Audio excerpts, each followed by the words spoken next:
Company called Francesca's is closing every store it has in America right now, about 400 of them.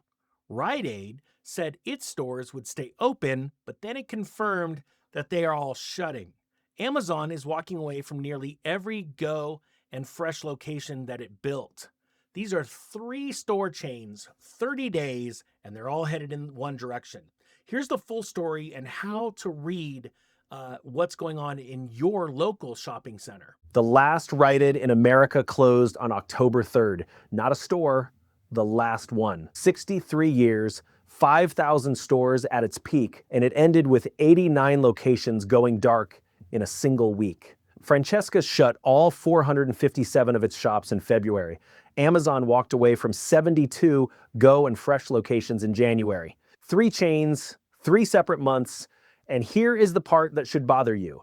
You cannot name the day any of them happened. That is not because you were not paying attention. It is because none of them died the way you were told a company dies. There was no crash, no headline week, no moment. They just stopped, one at a time, in the gaps between other news. In the next few minutes, you are going to see why all three went down inside the same 5-month window, what it did to the shopping center nearest to your house, and the one number on your own street that tells you which way yours goes. We covered this wave in the spring when these chains were still trimming. Here is what changed. They stopped trimming and finished. That difference is the whole story. In the spring version, a chain closes its worst locations and keeps the brand on the street. What happened this year was different. Entire fleets, every location. The brand leaves and does not come back. Look at how fast Francesca's actually went. On the 30th of December, an investor who had promised funding pulled out. 2 of its major suppliers then lost their own lender financing, so product stopped arriving. On the 8th of January, the lenders issued a notice of default. By early February, it was in bankruptcy court with the going out of business sales already running. That is not a slow decline. Court filings show a company that failed in weeks, and it failed from the money side, not the sales floor. 457 stores across 45 states, almost all of them mall anchored, which is the format that dies first every single time. And here is the part that hit actual households. The gift cards stopped being worth anything. The chain kept honoring them for a few weeks, and then it did not. And every one still sitting in a kitchen drawer became a piece of plastic. Nobody sends a letter about that. You find out at the register. Rite Aid took the opposite route, which is the slow one. It filed the first time in October of 2023 with more than 2,200 stores and immediately closed 154 of them. It kept closing through 2024. It emerged from that bankruptcy having cut $2 billion in debt, then filed again in May of last year with about 1,250 locations left. Then the waves came fast, 47 stores, then 68, then 95, then a single court filing seeking 151 more across 10 states. 2 years, 4 rounds, and the company told everybody its stores would stay open during proceedings before reversing. That reversal is the tell in nearly every retail bankruptcy you will ever watch. Amazon is the odd one out because there was no bankruptcy at all, just a decision. The richest retailer on earth spent a decade on that format and could not make the economics work. One retail analyst put it plainly, that those stores never answered the question of why a shopper should come. And Amazon is not leaving physical retail. It is converting locations into Whole Foods, opening more than 100 new ones, expanding its small format daily shop, and it has approval for a 230,000 square foot supercenter outside Chicago for 2027. The same month it announced those 72 closures, it cut 16,000 corporate jobs. So the format changed, the operator count did not go up, so why did they all land in the same window? It is a lease story, and almost nobody covers it that way. Here is how it runs. The rent resets first, then labor costs.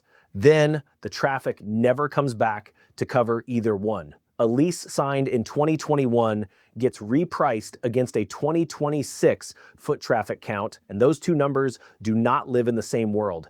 Chains sign 10-year leases against 10-week forecasts.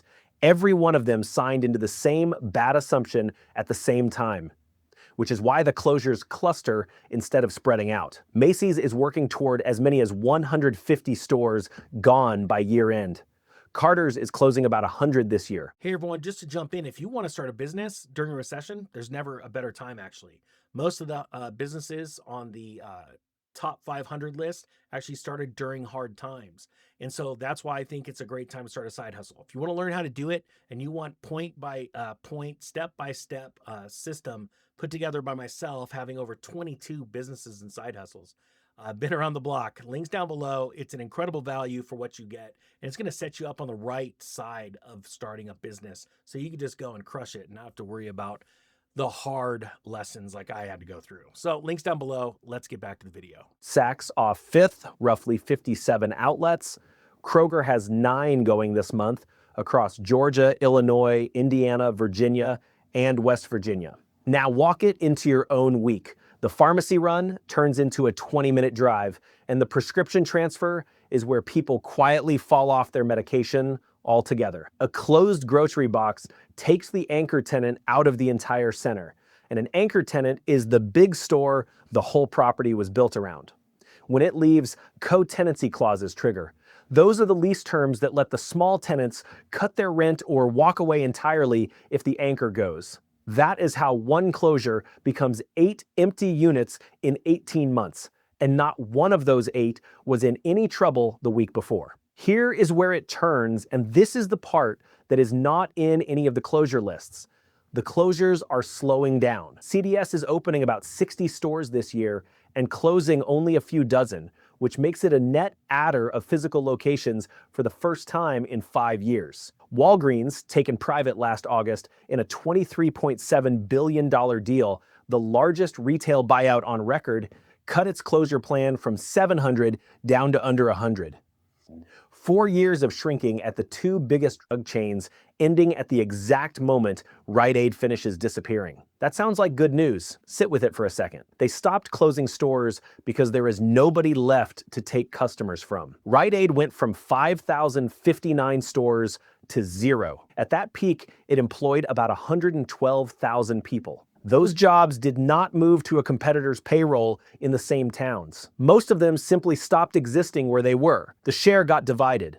The war is over. Somebody won it, and it was not you. Because one pharmacy in a town is not the same service as 3 pharmacies in a town. It is the same building with worse hours, a longer line at the counter, no competitive pressure on anything, and exactly 1 board meeting standing between you and having none. You did not get a survivor. You got a single point of failure, and it is 12 minutes from your house. That is the pattern in every single operator town, and it never announces itself. The last bank branch, the last grocery, the last pharmacy. Service gets worse quietly for years, and the only part that makes the news is the day it finally shuts. So here is what to actually watch, and none of it is your own store. Watch the anchor. If your center's anchor is dark or sitting on a lease signed around 2021, the small tenants around it are already doing math you cannot see from the parking lot. You can check most of this yourself. County property records will tell you who owns the center and when the anchor space last changed hands. The store closes in 1 year and the bill arrives in another, and by then it reads like a separate problem. Across the country this year, one tracker has counted 13,000 closures. If you rent a unit in one, your own lease has a co-tenancy clause in it, which decides whether you have leverage when the big box goes dark or whether you are just the next tenant paying full rent into an empty plaza. If you are a landlord, the lease vintage on your anchor is the single number that matters, and most owners cannot say it out loud. Retail jobs are local jobs, and they do not relocate. When they go, they leave the zip code entirely, taking the rent payment and the car payment and the grocery spend with them, the municipal sales tax base. The store closes in 1 year and the bill arrives in another. And by then, it reads like a separate problem. And the people who work there find out the same week you do. Boards are running this exact math right now this quarter on properties in your town. What is left is the part nobody films, which is a town with one of everything and a lease nobody in it has read. Chains do not close all at once. They close all at the same time. Economic Ninja is out.